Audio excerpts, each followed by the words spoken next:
అందరికీ వందనాలండి. ప్రార్థన చేసుకుందాం. పరమందు ఆశీనుడవైన మా కన్న తండ్రి, మీకు వందనాలు నాయన.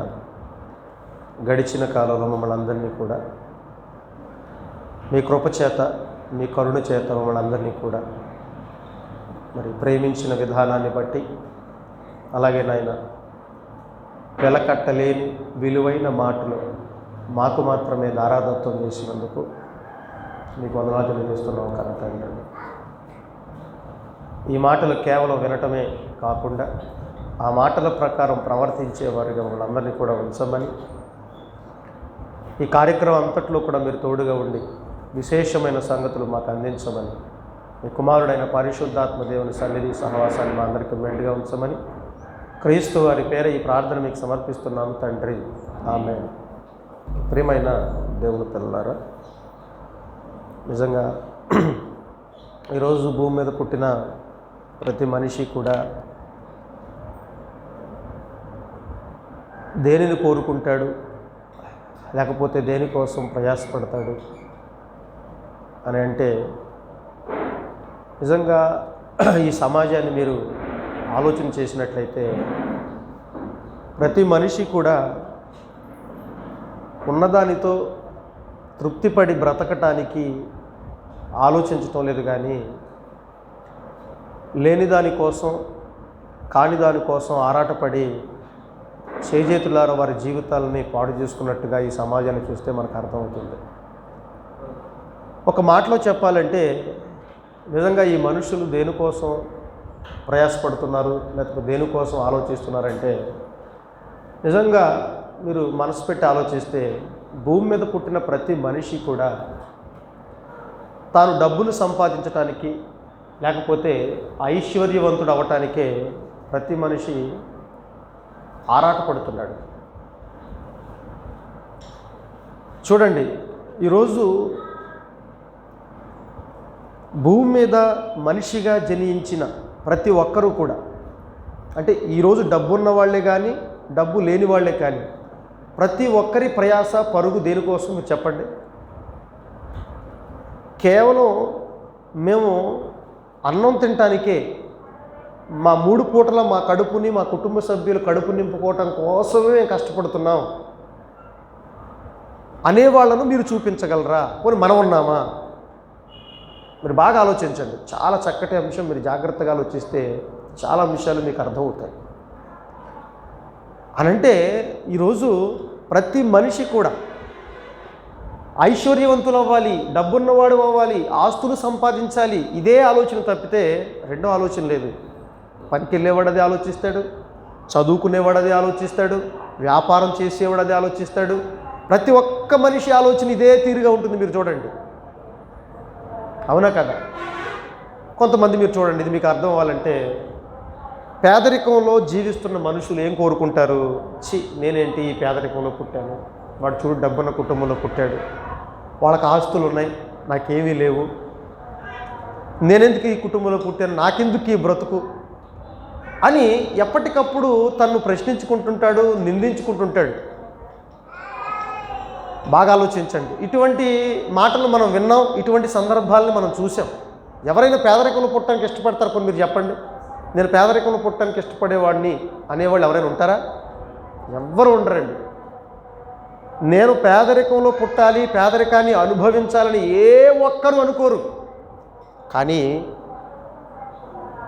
ఐశ్వర్యం అయితే మనిషికి అనుభూతినిస్తుందేమో. బాగా ఆలోచించండి.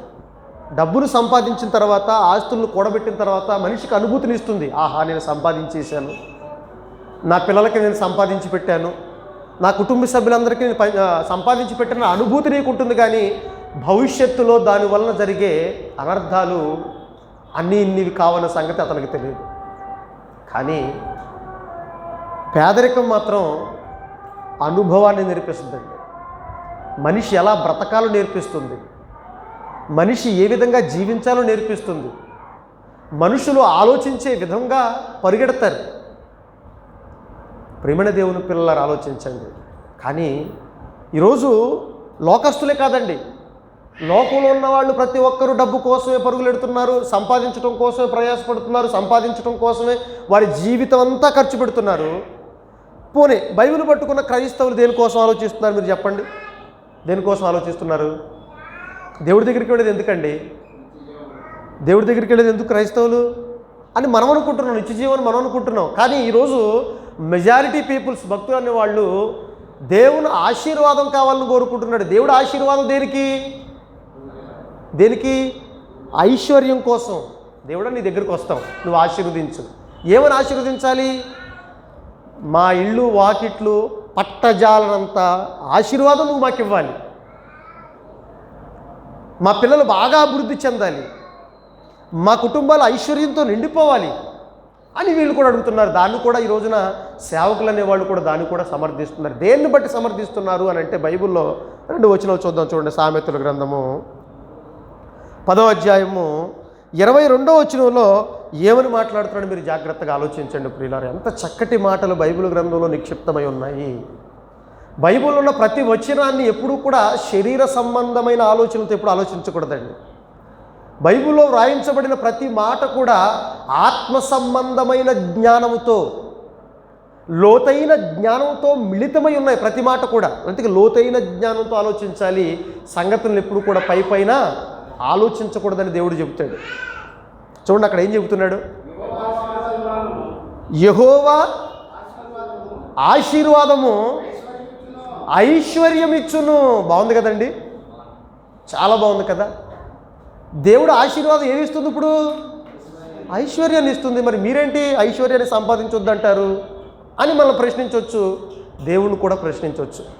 బాగా ఆలోచించండి. అందుకే నేను ఒక మాట చెప్పానండి, దేవుని మాటలను ఎప్పుడూ కూడా శరీర సంబంధంగా ఆలోచించకూడదు, శరీర సంబంధమైన ఆలోచనలతో చదవకూడదు. ఎప్పుడు కూడానండి వ్రాయించబడిన 66 పుస్తకాలు లేకపోతే ఆదికాండం నుంచి ప్రకటన గ్రంథం వరకు వ్రాయించబడిన ప్రతి మాటలో కూడా ఆత్మీయ అర్థం దాగి ఉంది, లోతైన జ్ఞానంతో మిళితమై ఉన్నాయన్న సంగతి ప్రతి క్రైస్తవుడు తెలుసుకుంటే ఈరోజు బైబిల్ని ఎవరు అపార్థం చేసుకునేవాళ్ళు కాదు.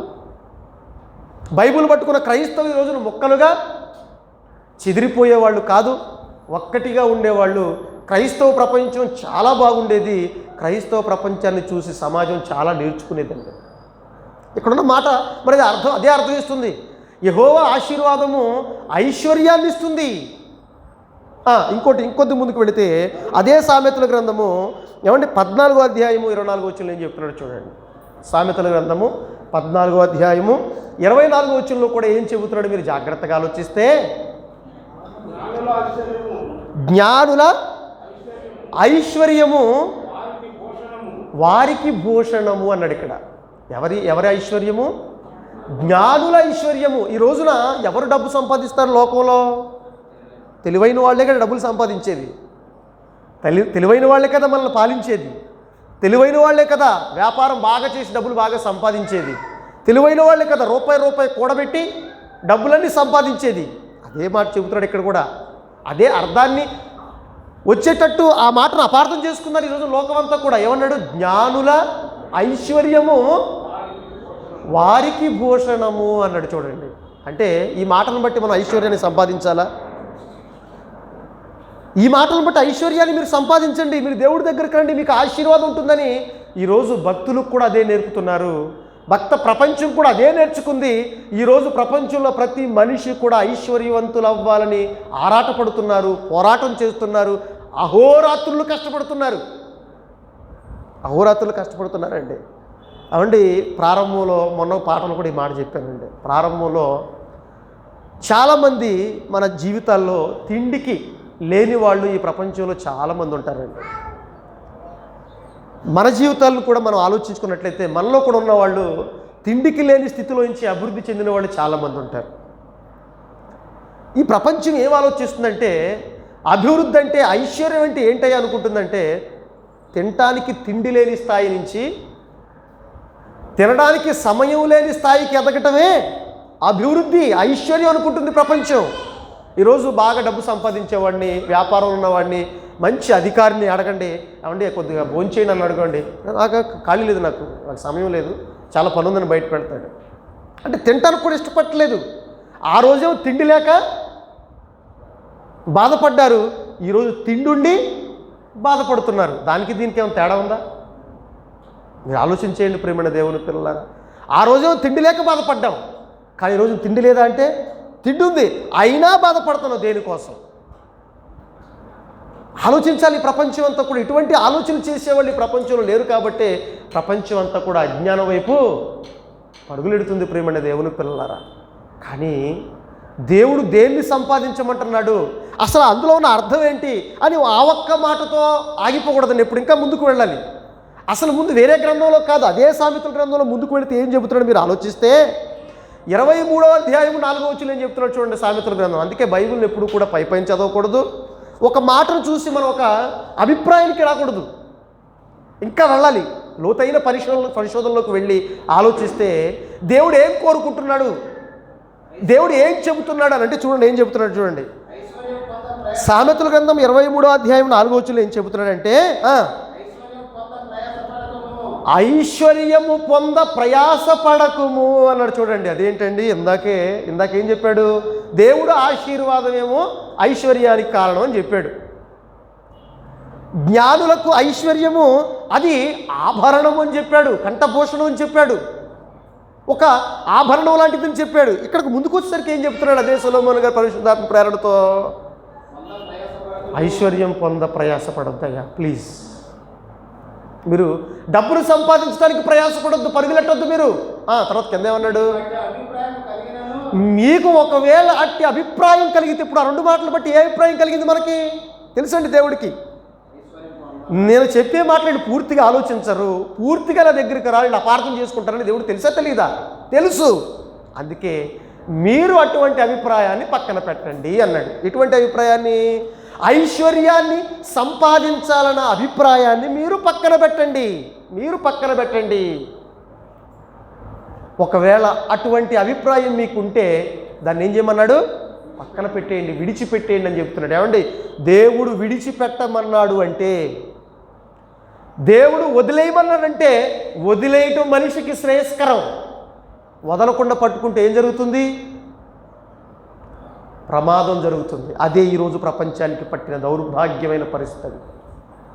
దేవుడు ఏదైతే చేయమంటాడో అది మాత్రం మనుషులు చెయ్యరు. మనుషులు చెయ్యొద్దన్న పని మాత్రం పనిగట్టుకుని చేస్తారండి.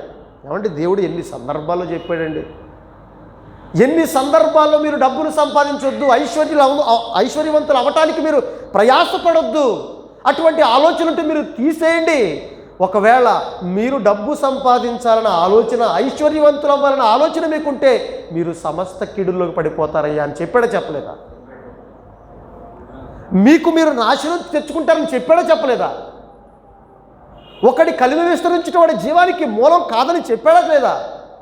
అబ్బబ్బబ్బబ్బ, ప్రతి గ్రంథకర్త బైబుల్ అంతా ప్రారంభం నుంచి చివరి వరకు మీరు మాత్రం ఐశ్వర్యవంతులు అవ్వటానికి మీరు వీలు లేదు. ఒకవేళ అలా ప్రయాసపడితే మీకు ప్రమాదం జరుగుతుంది, మీకు నష్టం జరుగుతుందని చెప్పాడండి. చరిత్రలో మన కుటుంబాలు మనం చూడటం లేదా? డబ్బును సంపాదించిన ఒక కుటుంబాన్ని చూడండి, డబ్బు సంపాదించిన ఒక కుటుంబాన్ని మీరు ఆలోచించండి. డబ్బు సంపాదించిన వాడు ఆలోచనలు ఏ విధంగా ఉంటాయి? ఇంకా సంపాదించాలి, ఏమంటే ఇంకా సంపాదించాలి. డబ్బు లేనివాడు ఏం ఆలోచిస్తాడు? వీడు నా కొరకు ఏం సంపాదించుకోవాలి వీడు ఆలోచిస్తాడు. అంటే వీళ్ళ ఆలోచన వాళ్ళ ఆలోచనలు ఒకేలా ఉంటున్నాయి. కానీ డబ్బు ఎప్పుడైతే, ఐశ్వర్యం ఎప్పుడైతే మన ఇంట్లోకి చేరుతుందో అప్పటి నుంచి మన కుటుంబంలో ఏమండి ఏమవుతుందో తెలుసా? నెమ్మదికి, సమాధానానికి, ఏమండి మంచితనానికి, ఆలోచనలకి, వీటన్నిటికీ దూరం అయిపోవాలండి ఆ కుటుంబం అంతా కూడా. చాలా ఘోరాలు జరుగుతాయి, చాలా అన్యాయాలు జరుగుతాయి అని మొన్న కూడా ఒక ఉదాహరణ చెప్పాను అలెగ్జాండర్ గురించి. మీ అందరికీ తెలియదు కాదు, మీ అందరికి అలెగ్జాండర్ గురించి తెలుసు కదండి. అలెగ్జాండర్ చచ్చిపోతూ 3 కోరికలు కోరాడండి. నిజంగా అద్భుతమైన కోరికలు అవి. మొన్న వారం కూడా చెప్పాను, మరలా చెప్తాను, ఎందుకంటే ఇది అవసరం మనకి ఈ సందర్భంలో. నేను చనిపోయిన తర్వాత నా సమాధిని మోసేవాళ్ళు ఎవరు మోయాలి? డాక్టర్లు మాత్రమే మోయాలి. తర్వాత సమాధిలోంచి నా అరచేతులు బయటకు పెట్టండి. ఏం పెట్టాలి? అరచేతులను బయట పెట్టండి. అలాగే నేను తీసుకెళ్తున్న నా శవం మీదకి ఏం జలమన్నాడు? చిల్లర డబ్బులు, కాగితాలు కాదు, చిల్లర డబ్బులు జలమని. దానికి కూడా కారణం ఉంది. తనకున్న ఆస్తి కాగితాలే జలమనొచ్చు, కానీ చిల్లర డబ్బులు మాత్రమే జల్లమన్నాడు. ఎందుకు ఇవన్నీ చేయమన్నాడంటే తనకు అర్థమైంది, చివరిలో అర్థమైందండి. జీవిత పరమార్థం ఏంటో. నేను దేనికోసం ప్రయాసపడ్డాను? రాజ్యాన్ని, ప్రపంచాన్ని జయించి ప్రపంచ అధికారాన్ని నేను చేపట్టాలి. అబ్బో, ప్రపంచంలో అందరికంటే ఐశ్వర్యవంతుని అయిపోవాలని అబ్బ తన పోరాటం అంతా కొనసాగించాడండి, తన ప్రయాస అంతా కొనసాగించాడండి. చివరికి చచ్చిపోయాడు. ఎందుకు వాళ్ళకి ఆశ్చర్యం వేసింది, ఏంటి ఈ 3 క్వశ్చన్లకున్న అంతర్యం ఏంటని వాళ్ళు అడిగారు. ఏంటి ఎందుకు ఎలాంటి కోరుకోరేమో అని అడిగితే, తెలియాలి, ఈ ప్రపంచానికి ఒక పాఠం తెలియాలి, వాళ్ళకి అర్థం కావాలి. నేను ఎందుకు అరచేతులు బయటకు పెట్టమన్నానంటే, నేను ఎలా వెళ్తున్నాను చివరికి, నేను చివరికి ఎలా వెళ్తున్నాను? రాజ్యాన్ని, ప్రపంచాన్ని జయించాను, కానీ చివరికి నేను ఎలా వెళ్తున్నాను? ఖాళీ చేతులతో వెళుతున్నానంటే ఏమైనా పట్టుకెళ్తున్నానా? ఏమీ పట్టుకెళ్ళట్లేదు. అది వాళ్ళకి తెలియాలయ్యా ఒకటి. మరి డాక్టర్లు ఎందుకు మోయాలంటే, నువ్వు ఎంత సంపాదించినా, ఏమి సాధించినా, రాజ్యాలను జయించినా, ఏం చదివినా, చివరికి నీ పరిస్థితి ఏంటి? నీ చావును కూడా ఎవ్వరు, ఈ డబ్బు ఆపలేదు, నీ అధికారం ఆపలేదు. ఆఖరికి భూమి మీద ఒక దేవుడుగా ప్రశంసిస్తారు. ఎవరిని? డాక్టర్ని. అయ్యా మీరే దేవుడు, అయ్యా మమ్మల్ని కాపాడండి అయ్యా. డాక్టర్లు కూడా మీ ప్రాణాన్ని పోకుండా ఆపలేరు అన్న సంగతి ప్రపంచానికి తెలియాలి. ఇక మూడోది, చిల్లర డబ్బులు ఎందుకు చల్లమన్నావయ్యా అంటే, రంగురంగుల కాగితాలు, ఆభరణాలే కాదు, బంగారపు వజ్ర వైఢూర్యాలే కాదు, చిల్లరి డబ్బులు కూడా నేను, ఇదేనయ్యా మన పరిస్థితి చివరికి అని ఒక పాఠాన్ని నేర్పాడండి. దేన్ని బట్టి ఏమర్థమైంది? చివరికి తనకు జ్ఞానం అంటే ఏంటో అర్థమైంది, బ్రతుకంటే ఏంటో అర్థమైంది, ఐశ్వర్యం అంటే ఏంటో అర్థమైంది. కానీ ఈ ప్రపంచ ప్రజలకు అసలు నిజమైన ఐశ్వర్యం అంటే ఏంటో, ఏ ఐశ్వర్యాన్ని సంపాదించాలో అర్థం కాకుండా ఈ ప్రపంచం అంతా అజ్ఞానానికి వెళ్ళిపోయి నాశనానికి వెళ్ళిపోతున్నారండి. లోకంలో డబ్బును సంపాదించటమే, లోకంలో బాగా బ్రతకటమే, లోకంలో అనుభవించటమే ఐశ్వర్యం అనుకుని దానికోసమే పరుగులెడుతూ ఆరోగ్యాన్ని సైతం లెక్క పెట్టకుండా, ఈ డబ్బును సంపాదిస్తే చివరికి నేనేమి తీసుకువెళ్ళని సంగతి తెలిసి కూడా, ఈ డబ్బును సంపాదిస్తే నాకు ప్రమాదం, నాకు శత్రువులు పెరుగుతారు, నా కుటుంబంలో నెమ్మది కరువవుతుందని తెలిసి కూడా దానికోసం ఎందుకు ప్రయాసపడుతున్నారంటే, మనిషి మనోనేత్రాలు మూసుకుపోయాయి. ప్రియమైన దేవుని పిల్లలు ఆలోచించండి. అయితే ప్రారంభంలో దేవుడు చెప్పినట్టుగా జ్ఞానుల ఐశ్వర్యము భూషణం అన్నాడు, యెహోవా ఆశీర్వాదము ఐశ్వర్యం అన్నాడు. ఇంతకీ ఏ ఆశీర్వాదం కన్న తండ్రి, ఏ ఐశ్వర్యం కన్న తండ్రి అని ఆయన అడిగామనుకోండి, ఆయన ఖచ్చితంగా సమాధానం చెబుతాడు. చెప్పండి, దేవుడు దేనికి సమాధానం చెప్పడండి? నువ్వు మోకాళ్ళుని దేవుడి దగ్గర కూర్చుని స్వచ్ఛమైన మనసుతో, చక్కని మనసుతో, తండ్రి నాకు ఈ విషయం సమాధానం కావాలయ్యా అన్న ఆలోచనతో బైబిల్ గ్రంథం తెరిచి నువ్వు చదివావనుకో, దేవుడు ఖచ్చితంగా తన మాటలతో నీతో మాట్లాడతాడు. మన మనోనేత్రపు పొరలను తొలగించి మన మనోనేత్రాలను వెలిగిస్తాడు దేవుడు. మన అజ్ఞాన పొరలను తొలగించి మన మనోనేత్రాలను వెలిగిస్తాడు దేవుడు. కానీ మనం ఎప్పుడండి దేవుడి దగ్గరకు వచ్చి కూర్చొని అడుగుతాం చెప్పండి? మంచి మనసు దేవుడి దగ్గరకు వచ్చి ఎప్పుడు ఆలోచిస్తాం చెప్పండి? ఎవరు ఆలోచించడం లేదు కనుకనే విశేషమైన విలువైన జ్ఞానం ఏంటో మనకి అర్థం కావటం లేదండి. ఆలోచన చేయండి ఒక్కసారి. ఇంతకు అడుగుతాం, తండ్రి ఐశ్వర్యం అంటే, ఐశ్వర్యం సంపాదించాలని చెబుతున్నావు, ఒక పక్కనేమో ఐశ్వర్యం మీరు కూడబెట్టొద్దని చెబుతున్నావు. ఇంతకీ ఏ ఐశ్వర్యాన్ని మేము సంపాదించాలి, ఏ ఐశ్వర్యాన్ని మేము వదిలిపెట్టాలి అని మనం అడిగితే, నిజంగా యేసుక్రీస్తు వారు ఈ భూమి మీదకి వచ్చిన తర్వాత, మహాజ్ఞానపు అంచుల్లోకి ఈ ప్రపంచాన్నంతా తీసుకెళ్ళిన తర్వాత విలువైన సంగతులు బైబిల్ గ్రంథంలో నిక్షిప్తమై ఉన్నాయి. అవి మన కోసం దేవుడు వ్రాయించి పదిలిపరిచాడు. ఏం వ్రాస్తున్నాడు? మొదటిగా అపోస్తలుడైన పౌలు గారు ఎఫెసీ పట్టణస్థులకు రాస్తున్న పత్రికలో ఒక మాట, ఒక పెద్ద సెంటెన్స్ రాశాడండి మహానుభావుడు. జాగ్రత్తగా మీరు ఆలోచించుకుంటూ చదువుకుంటూ ముందుకు వెళ్ళండి, మీకు అర్థమవుతుంది. చూడండి, ఎఫెసీలు రాసిన పత్రిక 1వ అధ్యాయము 17-19 వచనమండి. పెద్ద కాంప్లెక్స్ సెంటెన్స్ అదంతా కూడా, పెద్ద వచనం. మీరు జాగ్రత్తగా అర్థం చేసుకుంటూ చదువుకుంటూ ముందుకు వెళ్ళండి. ఏం కోరుకుంటున్నాడు చూడండి భక్తుడు, ఏమని మాట్లాడుతున్నాడు చూడండి. అపోస్తలుడైన పౌలు గారు ఎఫెసీ సంఘానికి రాస్తున్న పత్రిక 1వ అధ్యాయము 17వ వచనం 19వ వచనం ఏం మాట్లాడుతున్నాడు అక్కడ? మరియు మీ మనోనేత్రములు వెలిగింపబడినందున అన్నాడు. చూడండి, ఈరోజు భక్తులుగా మనం ఏం చెప్పుకుంటున్నామంటే మన మనోనేత్రాలు వెలిగించబడ్డాయని చెప్పుకుంటున్నాం. ఆ రోజు కూడా ఎఫెసీ పట్టణస్థులకు కూడా మనోనేత్రాలు వెలిగింపబడ్డాయి. మీ మనోనేత్రాలు వెలిగింపబడినందునంటే మీకు మనోనేత్రాలు వెలిగినే కనుక మీకు ఒక విషయాన్ని చెబుతున్నాను, మీరు జాగ్రత్తగా ఆలోచించండి అని చెబుతున్నాడు పౌలు గారు. నేను కూడా ఒకవేళ మనకు కూడా మన మనోనేత్రాలు వెలిగించుకుంటే, అజ్ఞానపు పొరలు మనం తొలగించుకుంటే ఒక విశేషమైన జ్ఞానాన్ని మనం అందరం కూడా తెలుసుకోవాలి. మీ మనోనేత్రాలు వెలిగింపబడినందున ఆయన మిమ్మును పిలిచిన పిలుపు వలనైనను నిరీక్షణ ఎట్టిదో. దేవుడు మనల్ని అందరినీ పిలుస్తున్నాడు. దేవుడు మన అందరినీ పిలిచాడు. రండయ్యా నా దగ్గరికి రండి అని చెప్పాడు. ఏముంది దేవుడి దగ్గర? చెబుతున్నాడు. ఈరోజు దేవుణ్ణి విడిచిపెట్టి, దేవుణ్ణి వదిలిపెట్టి ఈరోజు లోకం వైపు పరిగెట్టే ప్రతి మనిషి తెలుసుకోవాల్సిన ప్రాముఖ్యమైన విషయం, దేవుడు జ్ఞానాన్ని నేర్చుకోకుండా, దేవుడి దగ్గరకు మోకాళ్ళు అనకుండా ఈరోజు డబ్బు కోసం ప్రయాసపడే, ఆస్తుల కోసం, ఐశ్వర్యం కోసం పరుగులెట్టే ప్రతి మనిషి ఆలోచించవలసిన విషయం అదే చెబుతున్నాడు. ఆయన ఎందుకు పిలిచాడో తెలుసా? మిమ్మల్ని పిలిచిన పిలుపు వలనైన నిరీక్షణ ఎట్టిదో. ఆ నిరీక్షణ ఎంత గొప్పదో మీకు తెలుసా? దేవుడు మిమ్మల్ని ఎందుకు పిలిచాడో తెలుసా? ఏదో ఇవ్వటానికి పిలిచాడు మిమ్మల్ని. ఎదురు చూడండి. ఆ ఎదురు చూపు ఎంత గొప్పదో మీకు అర్థం కావాలంటే ఆ తర్వాత ఏమన్నాడు? పరిశుద్ధులలో ఆయన స్వాస్థ్యం యొక్క మహిమైశ్వర్యం ఎట్టిదో. బాబా చెప్పాడండి. పరిశుద్ధులంటే ఎవరు? క్రీస్తు రక్తంతో కడగబడిన వారు క్రైస్తవులు, పరిశుద్ధులు. ఏ పాపం లేని వాళ్ళు, ఏ అపరాధం లేని వాళ్ళు, స్వచ్ఛంగా బ్రతికేవాళ్ళు పరిశుద్ధులు. యథార్థంగా పవిత్రంగా బ్రతికేవాళ్ళు పరిశుద్ధులు.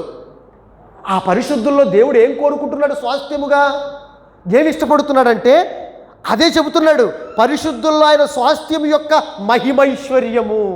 పరిశుద్ధుల్లో ఒక మహిమైశ్వర్యం ఉండాలని కోరుకుంటున్నాడు దేవుడు. ఇందాక ఏం చెప్పాడు? మీరు ఐశ్వర్యవంతులు అవ్వటానికి మీరు వీలు లేదు అని చెప్పాడు. కానీ ఇక్కడ పరిశుద్ధులు ఏముండాలని చెబుతున్నాడు? మహిమైశ్వర్యం ఉండాలని చెబుతున్నాడు.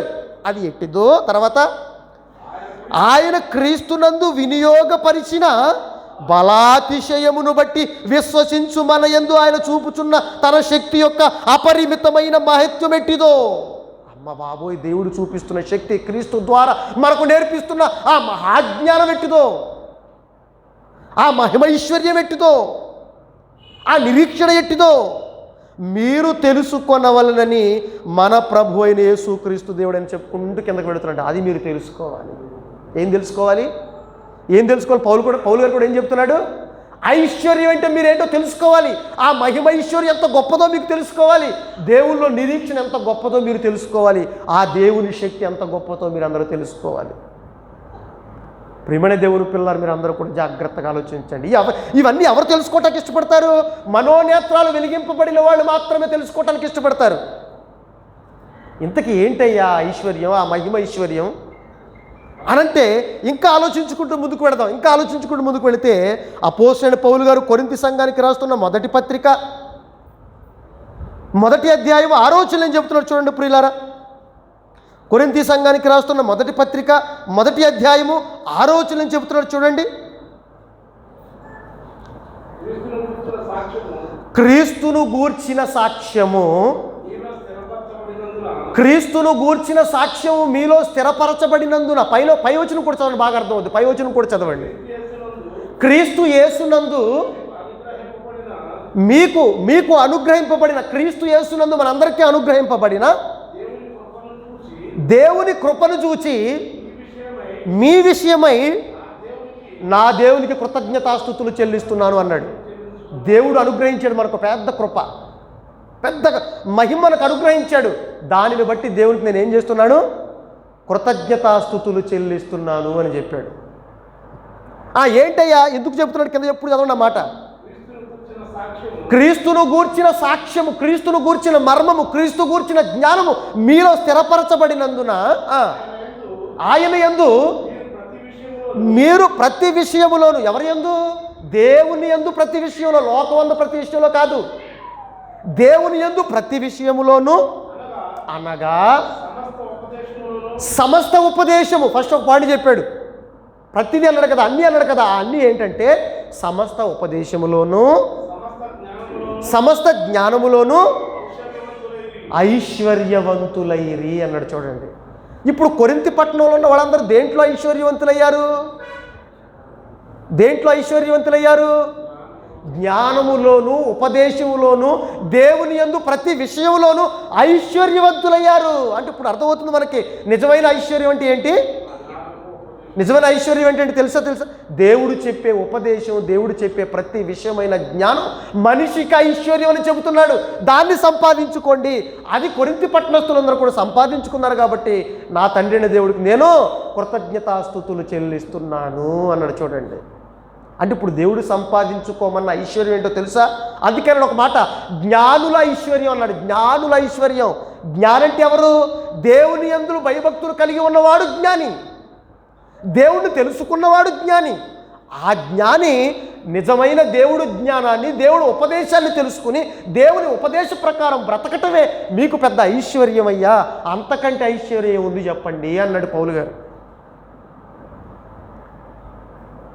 మాలో మా మట్టి ఘటాల్లో మహదైశ్వర్యాన్ని ఉంచావు నువ్వు అన్నాడు. మట్టి ఘటాల్లో మహదైశ్వర్యాన్ని ఉంచావు అన్నాడు. 2 కొరింథీ పత్రిక 4:7 వచ్చిన తర్వాత చదువుకోండి. ఆ మహిమైశ్వర్యం ఏంటో తెలుసా.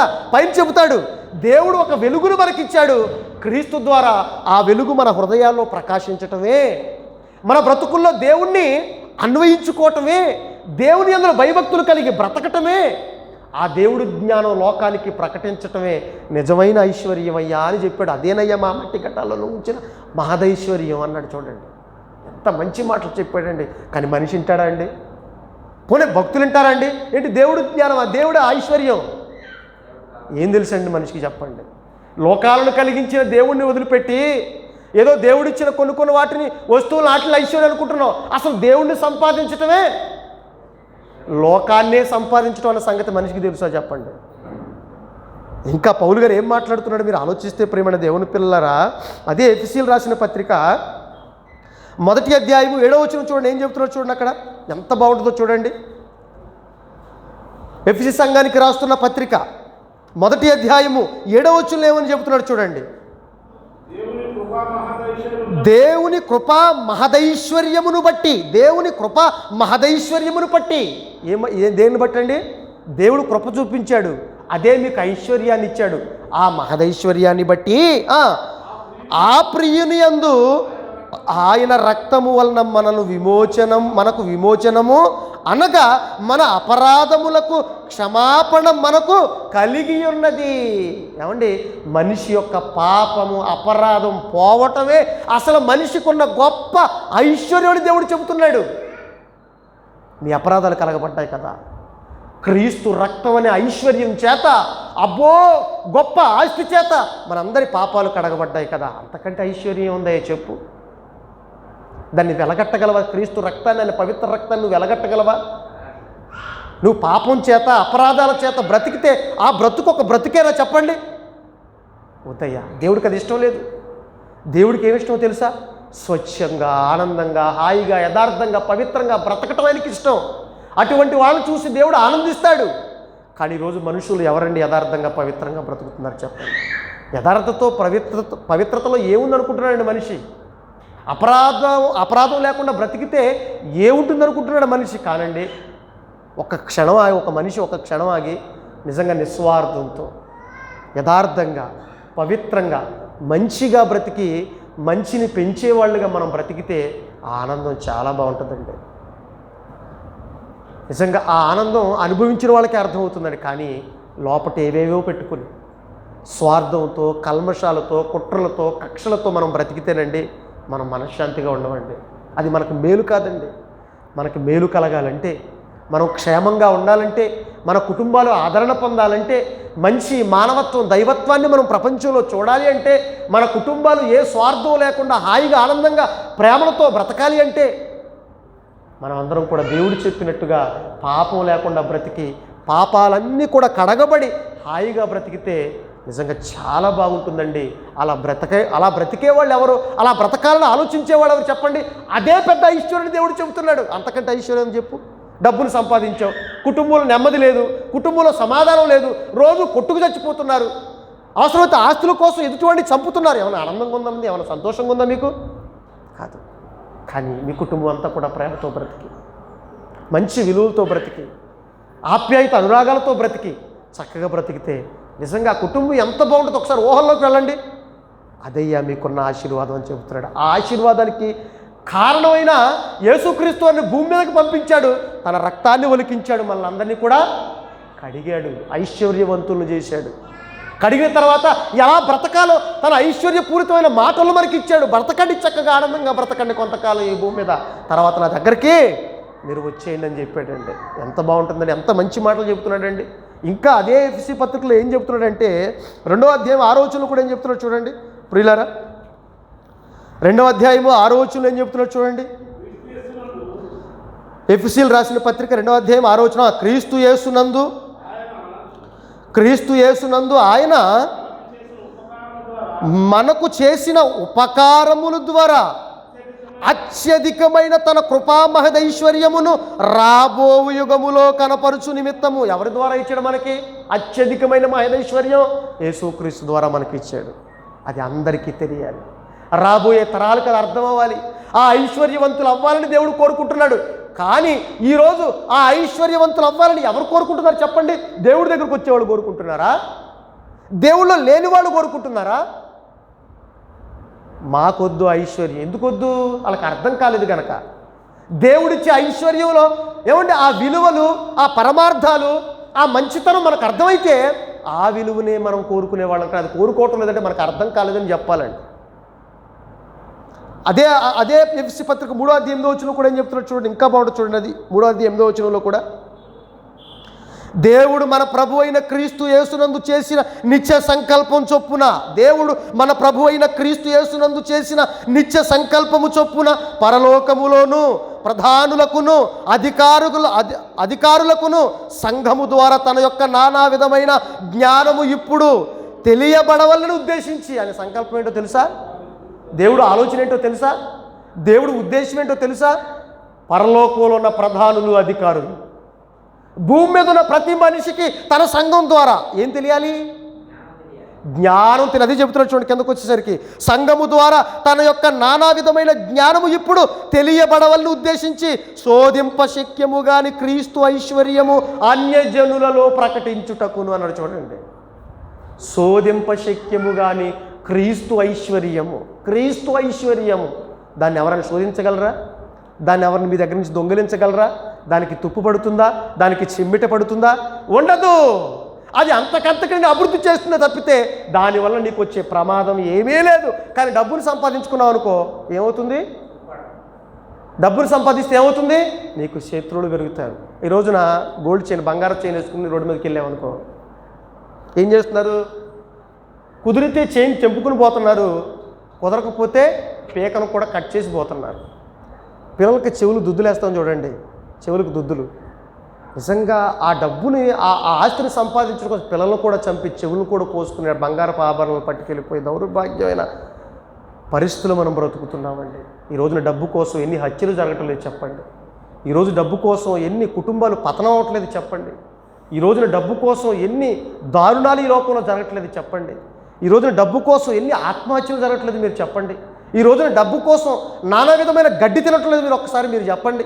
ఈ రోజున ఆ డబ్బు సంపాదించుకోవటం కోసమే కదండి మనుషులందరూ కూడా అన్యాయాలు, అక్రమాలు చేస్తున్నారు. అందుకే దేవుడు వద్దయ్యా, మీరు నానా విధమైన శోధనలో పడిపోతారయ్యా, మీకు నాశనం అయ్యా, మీకు వద్దయ్యా ఐశ్వర్యం, మంచిది కాదయ్యా, దాన్ని సంపాదించడానికి నేను భూమి మీదకి పంపించలేదయ్యా, నా ఐశ్వర్యాన్ని నన్ను సంపాదించాలని, నా కుమారుడి యొక్క ఐశ్వర్యం మీరు సంపాదించాలని, మంచిగా ఆనందంగా హాయిగా మీరు బ్రతకాలని, నేను చెప్పిన జ్ఞానంలో మీరు బ్రతకాలని నేను కోరుకుంటున్నాను. ఆ ఐశ్వర్యం మీకు శోధింప శక్యము కాని ఐశ్వర్యం. అది మీరు ఏం చేయాలో తెలుసా? దేవుడు తెలియని ప్రజలకు మీరు ప్రకటించాలి. అది ఐశ్వర్యం. ప్రకటించే ఐశ్వర్యం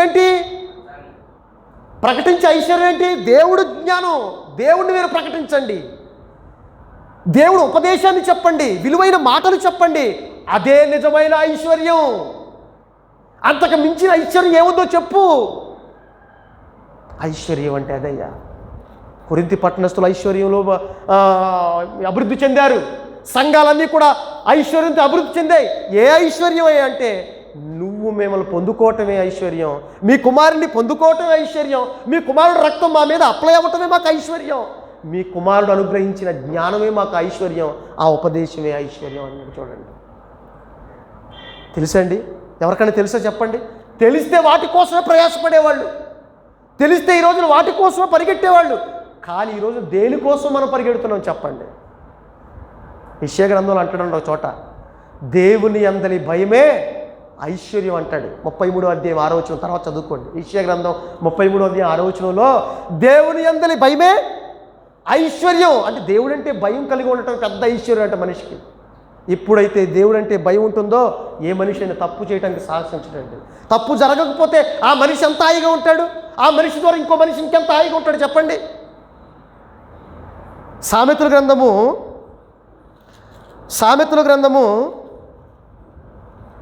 22వ అధ్యాయం 4వ వచనం ఏం చెప్తున్నాడు చూడండి.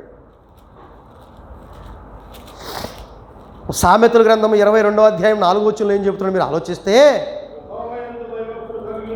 యెహోవా యందలి భయభక్తులు కలిగి ఉండుట, యెహోవా యందలి భయభక్తులు కలిగి ఉండుట వినయమునకు ప్రతిఫలము. ఒక మనిషికి వినయం కావాలా? నీ కుటుంబం, నీ పిల్లలకందరికి వినయం కావాలా? మీ పిల్లలందరూ కూడా హాయిగా బ్రతకాలా? అయితే నువ్వు నింపవలసిన ఐశ్వర్యం ఏంటో తెలుసా? డబ్బు కాదు, ఈ లోకంలో ఉన్న ఆభరణాలు కాదు, ఈ లోకంలో ఉన్న వస్తువులు కాదు, పొలాలు కాదు. దేవుని యందలి భయభక్తులు కలిగి ఉండుట వినయమునకు ప్రతిఫలము. ఈరోజు ప్రతి మనిషి వినయంగా ఉండాలని నువ్వు కోరుకుంటున్నావు. కోరుకునే ముందు నువ్వేం చేయాలో తెలుసా? ప్రతి మనిషి భయభక్తులు కలిగి జీవించే విధంగా నువ్వు జ్ఞానాన్ని ప్రకటించాలి, నువ్వు నేర్చుకోవాలి. అందరికీ నువ్వు దీన్ని ఎలుగెత్తి చెప్పాలి. ప్రతిఫలము తర్వాత ఏమన్నాడు? ఏమండి? ఐశ్వర్యమును ఘనతయు జీవమును దాని వలన కలుగును అన్నాడు. చూడండి, దేవుడి యందు భయభక్తులు కలిగి ఉంటే ఐశ్వర్యం, ఘనత, మహిమ, జీవము, వినయము ఇవన్నీ కూడా వస్తాయి. అదే ఐశ్వర్యం అంటే. ఐశ్వర్యం చేత మనిషికి ఏమొస్తాయి? ఆస్తులు రావు. ఐశ్వర్యం చేత మనుషులకు వచ్చేవంటే తెలుసా? వినయం, జీవము, ఘనత వస్తాయి. అది దేవునిలో అదే ఐశ్వర్యం అంటే అన్నాడు. ఇక మీకు బాగా అర్థం కావాలంటే అదే సామెతల గ్రంథం 8వ అధ్యాయంలో చెబుతాడు చూడండి. ఇంకా బాగా అర్థమైపోతుంది చూడండి. అక్కడ ఏం చెప్పాడు చూడండి. 8వ అధ్యాయం 18వ వచనంలో ఏం చెప్పాడండి? 8వ అధ్యాయం 18వ వచనం,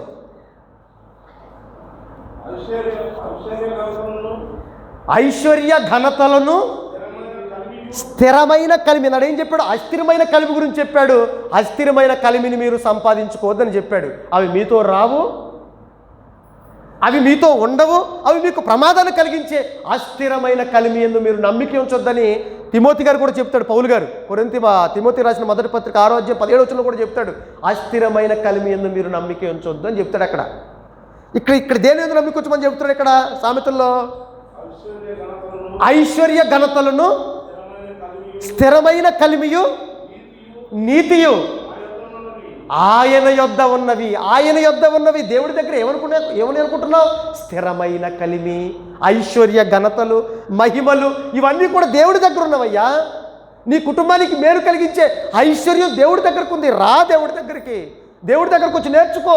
ఈ ఐశ్వర్యాన్ని నీలో నింపుకో. మీ మట్టి ఘటాల్లో ఈ మహదైశ్వర్యాన్ని నింపుకుని నీ ద్వారా ఈ లోకానికి అన్యజనులందరికీ ఐశ్వర్యాన్ని ప్రకటించు, పంచిపెట్టు అని చెబితే ఈరోజు ఐశ్వర్యం కోసం ఆలోచించేవాళ్ళు ఏం చెప్పండి? స్థిరమైన కలిమి. పైన చెప్పుకుంటూ వస్తుంది 8వ అధ్యాయంలో అసలు జ్ఞానం అంటే ఏంటో, ఉపదేశం అంటే ఏంటో, జ్ఞానం ఉన్న గొప్పతనం ఏంటో, దేవుని మాట ఉన్న గొప్పతనం ఏంటో పైనుంచి చెప్పుకుంటూ వస్తాడు. విలువ గల సొత్తులేవి దానికి సాటిరావంటాడు. బంగారము దాని ముందు దిగదుడు పంటాడు, ముత్యాలు దాని ముందు దిగదుడు పంటాడు. వెండిని ఆశించకుండా వాటిని ఆశించండి, బంగారాన్ని ఆశించకుండా వాటిని ఆశించండి. అవి విలువ గల సొత్తులేవి. ఈ లోక ఐశ్వర్యంతో దేవుని జ్ఞానాన్ని నువ్వు పోల్చలేవు, వాటికి సాటి రావు దేవుడి జ్ఞానానికి. ఆ దేవుడి జ్ఞానమే నా దగ్గర ఉంది, రండి. నా దగ్గర స్థిరమైన కలిమి, మిమ్మల్ని ఎప్పుడు కూడా ఉన్నతమైన స్థితిలో నిలబెట్టే కలిమి, ఘనత, మహిమ నా దగ్గర ఉంది, రండి అని దేవుడు చెబుతున్నాడు. కానీ ఎవరు వస్తారు చెప్పండి ప్రియమైన దేవుని పిల్లల? నిజంగా అపోస్తలుడైన పౌలు గారు కొలస్సీ సంఘానికి రాస్తున్న పత్రిక, ప్రతి భక్తుడండి మీరు చూడండి, ఆది కాండం నుంచి ప్రకటన గ్రంథం వరకు ఎంతమంది అయితే భక్తులు ఉన్నారో ప్రతి భక్తుడు ప్రయాస, ప్రతి భక్తుడి పరుగు, ప్రతి భక్తుడి యొక్క పోరాటం దేనికోసం పోరాటపడ్డారో, దేనికోసం ప్రయాసపడ్డారో, దేన్ని సంపాదించడం కోసం దేన్ని కోరుకున్నారో ఈ ఒక్క మాటను చూస్తే మనకు అర్థమైపోద్ది చూడండి. ఈ ఒక్క మాటను చూస్తే మనకు అర్థమైపోద్ది చూడండి. కొలస్సీ సంఘానికి రాస్తున్న పత్రిక అపోస్తలుడైన పౌలు గారు 2వ అధ్యాయం 2వ వచనం. నిజంగా ఆయన ఏమనుకుంటున్నాడో, ఏం కోరుకుంటున్నాడో, ఏం పోరాట పడుతున్నాడో, ఏమని ఆరాటపడుతున్నాడో క్రీస్తు నుంచి నేర్చుకున్న ఆ జ్ఞానాన్ని బయలుపరుస్తూ నిజంగా భక్తులందరూ కూడా అదే కోరుకున్నారు, ఈయన కూడా అదే కోరుకుంటున్నాడు. ఈయన ద్వారా మనం కూడా అదే కోరుకున్న వాళ్ళమైతే ఈ విధంగానే ఉంటాం. చూడండి ఏం చెప్తున్నాడు చూడండి అక్కడ. కొలస్సీలు రాసిన పత్రిక 2వ అధ్యాయం 2వ వచనం. నేను ఎంతగా పోరాడుతున్నానో మీరు తెలుసుకొనగోరుచున్నాను. ఏమన్నాడండి? నేను ఎంతగా పోరాట పడుతున్నానో మీరు అందరూ తెలుసుకోవాలి. మీరంటే డబ్బు కోసం, ఐశ్వర్యం కోసం పోరాడుతున్నారు, ప్రయాసపడుతున్నారు, లోకం కోసం ప్రయాసపడుతున్నారు. దానికోసం కాదు, ఇంతకుముందు లోకంలో దానికోసమే నేను ప్రయాసపడ్డాను, దానికోసమే పోరాట పడ్డాను. కానీ అవన్నీ వృధా. అవి స్థిరమైన కలివి కావు, ఐశ్వర్యం కావని వాటన్నిటి కూడా పెంటతో సమానంగా ఎంచి పక్కన పెట్టేశాను నేను. కానీ ఏం కోరుకున్నానో తెలుసా? క్రీస్తు నిమిత్తమైన అతి శ్రేష్టమైన జ్ఞానము నిమిత్తము సమస్తాన్ని నష్టంగా ఎంచుకున్నాను. అంటే ఐశ్వర్యం అంటే ఏమనుకున్నాడు ఆయన? క్రీస్తు నిమిత్తమైన శ్రేష్టమైన జ్ఞానమే నిజమైన ఐశ్వర్యం అర్థమైంది. కాబట్టి తన కోట్ల రూపాయల ఆస్తిని తృణప్రాయంతో గడ్డిపోచుతో సమానంగా ఎంచి పక్కన పెట్టాడు. అక్కడి నుంచి లోకం కోసం పరిగెట్టాడు పౌలు గారు. నిజంగా ఎంత మహానుభావుడు అండి పౌలు గారు. తనకంటే ఏమి కోరుకోలేదండి మహానుడు, తనకంటే ఏమి కోరుకోలేదండి. అంత ఐశ్వర్యవంతుడైన, అంత గొప్పవాడైన, అంత మహానుభావుడైన, తనకంటే ఒక కుటుంబం, తనకంటే పిల్లలు, తనకంటే ఆస్తి. చివరికి ఒంటరివాడైపోయాడండి పౌలు గారు, మహానుభావుడు. చివరికి ఒంటరివాడైపోయాడండి. చివరికి తనకంటూ ఏమీ లేక అద్దింట్లో కూర్చుని ఆ మహదైశ్వర్యాన్ని అనుజనులకు ప్రకటించడానికి కంకణం కట్టుకొని తన జీవితంలో దేవుణ్ణి మహిమపరిచి అశువులు బాసిన మహోన్నతమైన వ్యక్తి అండి పౌలు గారు. ఆయన గురించి ఎంత చెప్పినా తక్కువేనండి. నిజంగా ఆయనతో పోల్చుకుంటే మన జీవితాలు కనీసం ఆయన కాలి గూటితోనే మనం సరిపోతాయి. ఒక్కసారి మీరు ఆలోచించండి ప్రియమైన దేవుని పిల్లల. చూడండి, అవన్నీ కూడా వదిలిపెట్టి దేవుడి దగ్గరకు వచ్చి నిజమైన ఐశ్వర్యం ఏంటో తెలుసుకుని దేనికోసం పోరాడుతున్నానో మనకి హితవు చెబుతున్నాడండి. నేను దేనికోసం పోరాడుతున్నానో, దేనికోసం ప్రయాసపడుతున్నానో మీరందరూ కూడా దాన్ని తెలుసుకోవాలి. ఆ ఏంటి కింద చెప్తున్నాడు చూడండి. మనమందరం కూడా ప్రేమ యందు అతుకబడాలి. ఫస్ట్గా ఏం చేయాలి? ప్రేమ యందు అతుకబడాలి. దేవుని యందు మనం అందరం కూడా బంధాన్ని ఏర్పాటు చేసుకోవాలి. ప్రేమలతో మన బంధాలని ఏర్పాటు చేసుకోవాలని చెప్తున్నాడు చూడండి. ఈరోజు కుటుంబాల్లో ప్రేమ ఉంటే, భార్యాభర్తలకి ఇరువురి మధ్య ప్రేమ ఉంటే, ఇందాక సమూయేలు గారు చెప్పినట్టుగా అత్త కోడళ్ళ మధ్య ప్రేమ యందు అతుకబడితే, ఎందుకు చూడరండి తల్లిని అత్తని తల్లిగా చెప్పండి? ఎందుకు చూడరండి అమ్మను అమ్మగా, నాన్నను నాన్నగా, అన్నను అన్నగా, లోకంలో ప్రతి వ్యక్తిని సోదరుడుగా ఎప్పుడు భావిస్తామో తెలుసా? ప్రేమ యందు అతుకబడిన తర్వాతే. హ్యాట్స్ ఆఫ్ అండి పౌలు గారికి. ఏం అర్థమైందో చూడండి, ఆయన ఏం మాట్లాడుతున్నాడు చూడండి. ఈ దేనికోసం పోరాడుతున్నాను నేను? మనుషుల్లో ప్రేమను వృద్ధి చేయాలి, సంఘాల్లో ప్రేమను వృద్ధి చేయాలి, సమాజంలో ప్రేమను వృద్ధి చేయాలి. మనుషులందరూ కూడా ప్రేమ యందు అతుకుపడితే ఎంత బాగుంటుందయ్యా మహానుభావ. ఇదయ్యా నిజమైన ఐశ్వర్యం. అది మనుషులకు తెలియటం లేదు. డబ్బు అనుకుంటున్నారు పాపం. ఆ డబ్బును వాళ్ళ పిల్లలకి ఇస్తున్నారు, ఆ డబ్బు వాళ్ళ బంధువులకి ఇస్తున్నారు, ఆ డబ్బు వాళ్ళు కోరుకుంటున్నారు. కానీ దానివల్ల నాశనమే తప్పితే ఆనందం లేదయ్యా. కానీ ప్రేమ యందు అతుకబడితే, ప్రేమని ఐశ్వర్యంతో అతకబడితే నాకు తెలుసయ్యా ఆనందం ఏంటో. ఆ ఆనందం ఏంటో నాకు తెలుసయ్యా. పూర్వపు జీవితంలో వాటితోనో బ్రతిక నాకు ఆనందం లేదు. కానీ నీలోకి వచ్చిన తర్వాత, నీతో బ్రతికిన తర్వాత ఆ ఆనందం ఏంటో నాకు అర్థమైంది మహానుభావ. ఆనందం అంటే నాకు అర్థమైంది. కాబట్టి నేను పొందే ఈ ఆనందం, నేను పొందిన ఈ ఐశ్వర్యం మనుషులందరూ కూడా పొందుకోవాలి. దానికోసం నేను పోరాట పడతా. వారు ప్రేమ యందు అతుకబడి ఆ తర్వాత సంపూర్ణ గ్రహింపు వాళ్ళకి అర్థం కావడం. వారి గ్రహింపు లేదు. వారి మనోనేత్రాలు మూసేసింది, వారి మనోనేత్రాలు ముగిసిపోయినాయి. ఎంత చదివినా, ఎన్ని జ్ఞానపు విషయాలు విన్నా దేవుడి కోసం బ్రతకకుండా, ఐశ్వర్యం ఏంటో తెలుసుకోకుండా లోకంలో బ్రతకడానికి ఇష్టపడుతున్నారు, లోకంలో బంధాల కోసం ఇష్టపడుతున్నారు, డబ్బును ఐశ్వర్యవంతులు అవ్వటానికి ఇష్టపడుతున్నారయ్యా. వాళ్ళు గ్రహింపు లేదు. కానీ జీవితం ఏంటో, జీవిత పరమార్థం ఏంటో, జీవితాన్ని ఇచ్చిన ఆ జీవాధిపతి ఏంటో, ఏ ఐశ్వర్యాన్ని కోరుకోమన్నాడో సంపూర్ణ గ్రహింపు యొక్క యేసు ఈ భూమి మీదకి ఎందుకు వచ్చాడో, ఆయన మహనీయుడు ప్రాణాన్ని ఎందుకు పెట్టాడో, ఆయన రక్తాన్ని ఎందుకు ఒలికించాడో, వాళ్ళందరూ కూడా మన కోసం ఎందుకు ప్రేమను చూపించి తమ ప్రాణాలు సైతం అర్పించారో, సంపూర్ణ గ్రహింపు యొక్క సకల ఐశ్వర్యం అంటాడు చూడండి. సకల ఐశ్వర్యము బాబా. అంటే ఇప్పుడు మనకి సకల ఐశ్వర్యం కలగాలంటే ఏం తెలియాలి? సంపూర్ణ గ్రహింపు. ఒక ఆదాము ఏం ప్రకటించాడు, ఒక హెబెల్ ఏం ప్రకటించాడు, ఒక ఏలియా ఏం ప్రకటించాడు, ఒక రూత్ ఏం ప్రకటించింది, ఒక ఎస్తేర్ ఏం ప్రకటించింది, అపోస్తులు ఏం ప్రకటించారు, పౌలు ఏం ప్రకటించాడు, క్రీస్తు ఏం ప్రకటించాడు. వీళ్ళందరి ద్వారా దేవుడు ఏం చెప్పాలనుకుంటున్నాడు, నీ జీవిత పరమార్థం ఏంటి, నీ జీవిత ధ్యేయం ఏంటి, ఇవన్నీ కూడా నీకు గ్రహింపు వస్తే, ఇవన్నీ మీకు తెలిస్తే అదే సకల ఐశ్వర్యం కారణం. అలా తెలిసినవాడండి, జీవితం యొక్క విలువ పరమార్థం తెలిసినవాడు, దేవుడు అంటే ఏంటో అర్థమైనవాడు, భక్తుల విలువ అర్థమైనవాడు వ్యర్థంగా బ్రతుకుతాడా చెప్పండి? వాడి జీవితాన్ని దేవుడి కోసం ప్రతిష్ఠించుకుంటాడు, దేవుని కోసం అహర్నిశలు ఆలోచిస్తాడు. ఏమండి, ఎప్పుడు కూడా తప్పు చేయడానికి ఇష్టపడు, నిస్వార్థమైన మనసుతో హాయిగా ఆనందంగా బ్రతికి అనేక మందిని బ్రతికిస్తాడు. లోకంలో ఉన్నవాడు, డబ్బును సంపాదించినవాడు, ఐశ్వర్యాన్ని సంపాదించినవాడు చస్తాడు, చంపుతాడు. కానీ దేవుళ్ళో ఉన్నవాడు బ్రతుకుతాడు, బ్రతికిస్తాడు. బాబా అలాంటి లోకాన్ని దేవుడు చూడాలనుకుంటున్నాడు. అటువంటి లోకాన్ని పౌలు చూడాలనుకుంటున్నాడు. అటువంటి లోకాన్ని భక్తులందరూ చూడాలనుకుంటున్నారు. వాటి కోసం పోరాటపడ్డారు. ఆ పోరాటాన్ని మనకు చెబుతున్నాడు. కానీ నువ్వు ఎప్పుడైనా ఇటువంటి పోరాటం పడ్డావా? అంత ఎత్తుకు మనం ఎదిగామా? అంత మంచి ఆలోచనలు మనకున్నాయా? లేవు. సంపూర్ణ గ్రహింపు యొక్క సకల ఐశ్వర్యమును కలిగిన వారై ప్రేమ యందు అతుకుబడాలి ఫస్ట్. తర్వాత సంపూర్ణ గ్రహింపు యొక్క సకల ఐశ్వర్యము కలిగిన వారై ఉండాలి. రెండు, ఆ సకల ఐశ్వర్యం ఏంటో, ఆ గ్రహింపు ఏంటో, దేవుని మర్మమై ఉన్న క్రీస్తు అంటారు చూడండి. దేవుని మర్మమై ఉన్న క్రీస్తుని స్పష్టముగా తెలుసుకున్నవారై. మనం ఎలా తెలుసుకున్నాం? మసకగా తెలుసుకున్నాం క్రీస్తుని. మనం ఎలా తెలుసుకున్నాం? మసక. క్రీస్తు అని కనపట్టలేదు. ఇప్పుడు అద్దంలో చూస్తే క్లియర్గా మనకు కనపడాలి. కానీ మసక కనపడుతున్నట్టు మధ్యలో ఏమున్నాయి దాని మీద? డస్ట్ ఉంది, మరకలు ఉన్నాయి, దుమ్ము ఉంది, ధూళుంది. నువ్వు స్పష్టంగా చూడాలంటే ఇప్పుడు ఏం చేయాలి? దాన్ని క్లీన్ చేయాలి. నువ్వు కూడా క్రీస్తుని స్పష్టంగా తెలుసుకోవాలంటే సంపూర్ణ గ్రహింపు యొక్క సకల ఐశ్వర్యం కలిగిన వారవై నీ హృదయంలో సమస్త చెత్తని చెదారాన్ని తీసేసి, అజ్ఞానాన్ని తీసేసి జ్ఞానాన్ని నింపుకుంటే క్రీస్తు స్పష్టంగా కనబడతాడు నీకు, స్పష్టంగా. అదే చెబుతున్నాడు. దేవుని మర్మమై ఉన్న క్రీస్తుని స్పష్టముగా తెలుసుకున్న వారై మీ హృదయములలో ఆదరణ పొందాలయ్యా మీరు. అబ్బా, ఎంత మంచి నిస్వార్థమైన కోరిక అది. ఈరోజు మనుషులు ఆదరణ లేదండి, ధైర్యం లేదండి, నమ్మకం లేదండి. నమ్మకం లేకే కదండి, ఆదరణ లేకే కదండి మనం అందరూ కూడా ఎలా బ్రతుకుతున్నాం. కానీ ఆ ఆదరణ నీకు కావాలా?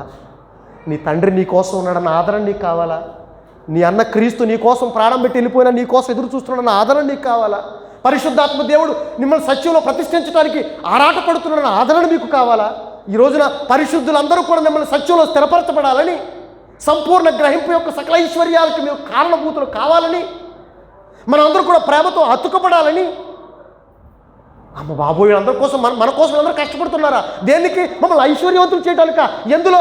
దేవుల్లో, దేవుడి జ్ఞానంలో, దేవుడి ఉపదేశంలో. ఎందుకు? మనందరికీ కూడా ఆదరణ కలగాలని అని నేను పోరాటపడుతున్నాను. అదే నా పోరాటం. అంతకు మించిన కోరిక నాకు లేదు. ఎందుకంటే నా తండ్రి కోరిక అదే కాబట్టి. అంటే ఇప్పుడు సకల ఐశ్వర్యం ఏంటి? సకల ఐశ్వర్యం ఏంటో తెలుసది? ప్రేమ యందు అతుకబడటం, క్రీస్తుని స్పష్టంగా, దేవుణ్ణి స్పష్టంగా నువ్వు తెలుసుకోవటం, సంపూర్ణ గ్రహింపు యొక్క సకల ఐశ్వర్యమే. అదే సకల ఐశ్వర్యం అంటే. అదే కిందకు వచ్చేసరికి బుద్ధి జ్ఞానముల సర్వ సంపదలు ఎవరి యందు గుప్తములో ఉన్నాయో తెలుసా? లోకంలో కాదు, లోకంలో డబ్బులో కాదు. బుద్ధి జ్ఞానముల సర్వ సంపదలు క్రీస్తునందు గుప్తములై ఉన్నాయి. ఆయనలో గుప్తములై ఉన్నవి. కావాలా నీకు? జ్ఞానం కావాలా? సర్వ సంపదల ఐశ్వర్యం నీకు కావాలా? బుద్ధి కావాలా? జ్ఞానం కావాలా?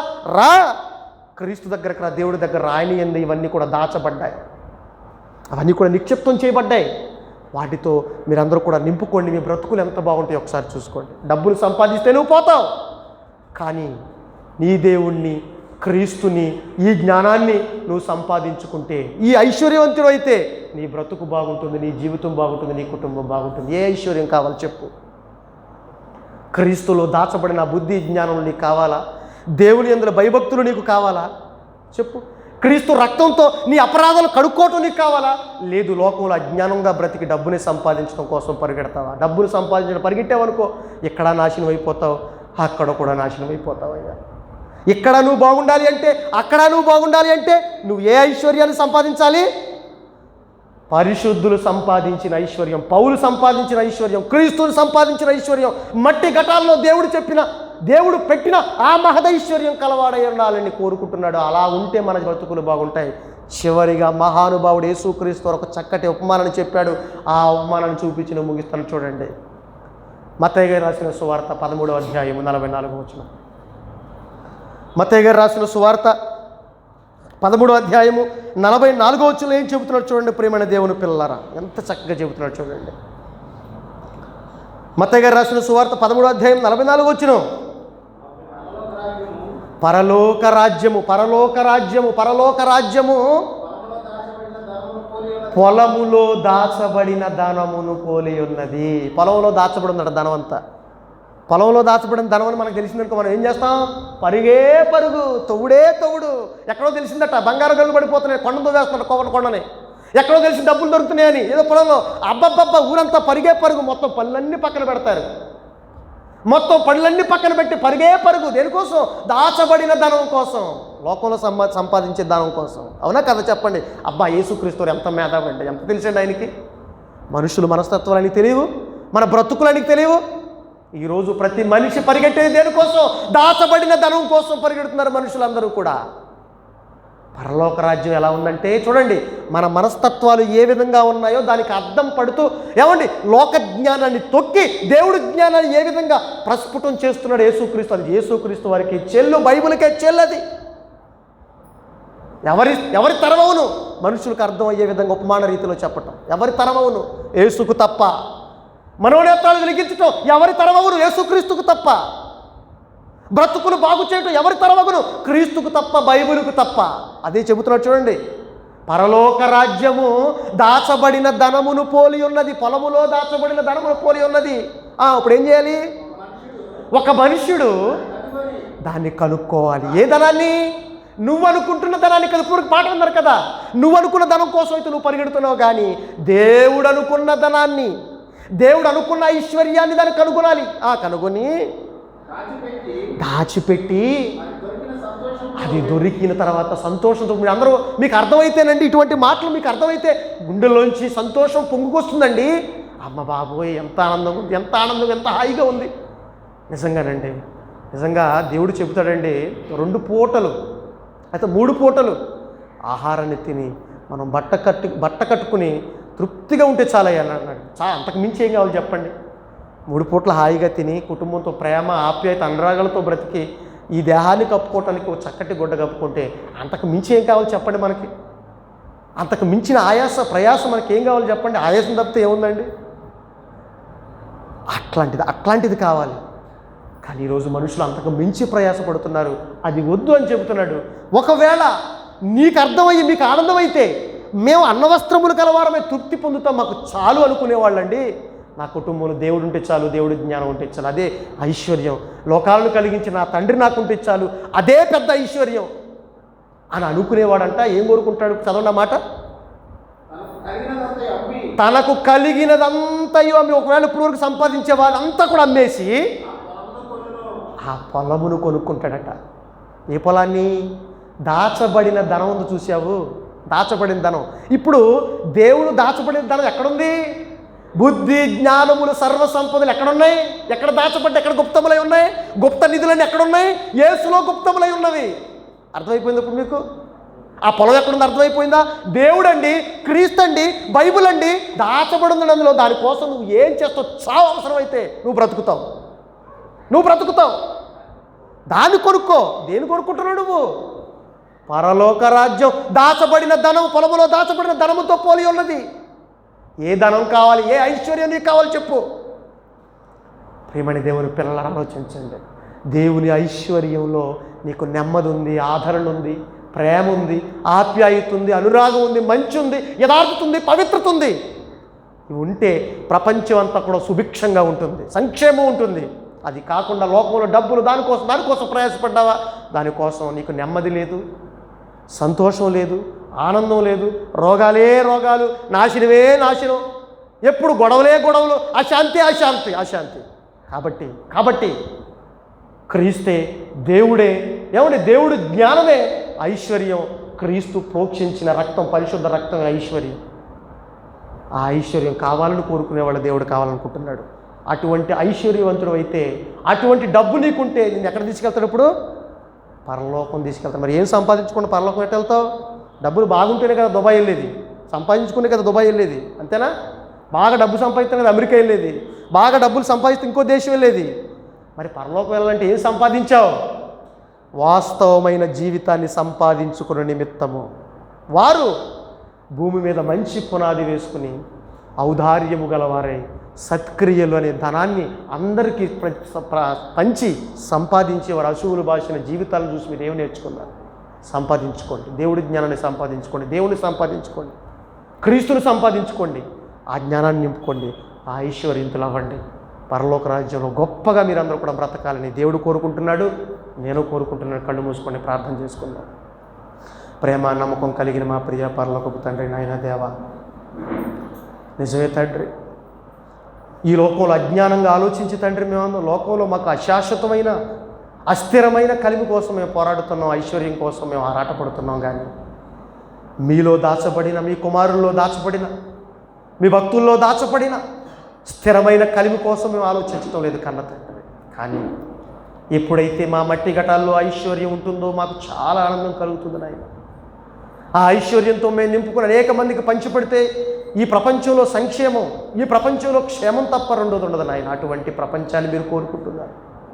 మీ మనస్సును అర్థం చేసుకున్న వారమై ఈ మాటలు ప్రకటిస్తున్నాం, మేము పోరాటపడుతున్నాం. మీ కుమారుడైన పౌలు వలె తండ్రి, క్రీస్తు వలె తండ్రి. ఆ పోరాటంలో మా ప్రాణం పోయినా మాకు పర్లేదు కన్న తండ్రి. ఈ పోరాటంలో మాకు ఏమైపోయినా పర్లేదు కన్న తండ్రి. మేము కూడా మీకోసం ప్రాణం ఇవ్వడానికి సిద్ధంగా ఉన్నాం తండ్రి.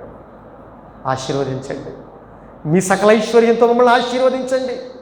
ఈ భూమి మీద మాకేమి లేకపోయినా పర్లేదు కన్న తండ్రి. కానీ మిమ్మల్ని ఈ లోకంలో మయంపరిచి, మిమ్మల్ని ఈ లోకంలో హృదయంలో వారందరి హృదయంలో మిమ్మల్ని నింపి వారందరూ కూడా బాగుండాలి, వారందరూ కూడా మీ కళ్ళ దగ్గరకు రావాలి, మీ పాదాల చెంతకు రావాలి తండ్రి. అప్పుడు ఈ ప్రపంచానికి క్షేమం తండ్రి. అటు స్థితిలో మీ పిల్లలందరినీ కూడా ఉంచమని, ఈ గ్రామాలందరూ కూడా ఉంచమని అర్థిస్తూ, అలాగే నాయన మీ కుమార్తె ఈరోజు మరి మీ విలువైన బహుమానాన్ని ఇవ్వబోతున్నారు ఈ కుటుంబంలో. మీ కుమార్తెకి ద్వారా ఈ కుటుంబానికి నాయన మీరు ఏం చేసినా మాకు మంచి చేస్తారు. మీరు ఎప్పుడు కూడా మాకు మేలే చేస్తారు తప్ప అన్యాయం చేయరు కన్న తండ్రి. నాయన నమ్ముతున్నాం, నమ్మితే దానికి తగిన ప్రతిఫలాన్ని మేము పొందుతాం తండ్రి.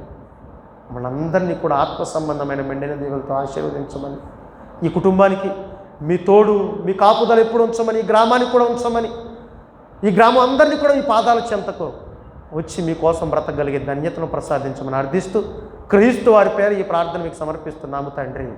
ఆమేన్.